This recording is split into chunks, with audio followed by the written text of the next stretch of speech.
Okay, tutors.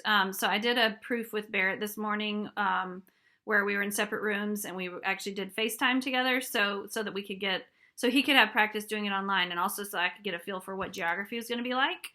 Some of you guys may have already done this with your own kids, but if you haven't, here's what I suggest after what I did with him.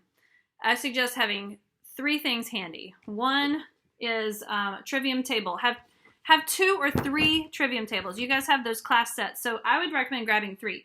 Okay, grab one where you'll use this portion to keep track of which map you're on. The trivium tables are nice for this because they're separated by Europe, the Europe map, and then there's a whole separate list for the world map, because you don't have to go in order. So just maybe go ahead and do all of one map. It'll make it simpler being online. This was definitely the hardest part. He did great. Barrett did great, but it was the hardest part of the proof because it's just, him having to show me and me having to show him and him being able to see what I'm looking at. So I recommend having one trivium table so that you can be asking from here.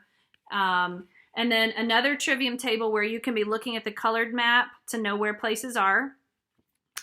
And then another trivium map that you can have open to the Blackline Master. So at the same time, you'd be looking at the Blackline Master and having your color at the same time. I only had one this morning, and so I kept having to flip back to see where I was pointing, and it was challenging. So if you have 3, you would need a big space to have it all spread out so that you can keep track, but it'd be fine. I recommend using a toothpick or something very small, like maybe a pencil or something that you can be pointing at things that are very small. The kid needs to have something like that too. Big fat fingers are going to get difficult to see on a video. Hang on one second, sweetness. But it was fine. I mean, he held the map up and he would point at things to show me where they were, and he could see when I did it. So it worked fine. My suggestion is to go slow. Don't worry about how slow you go.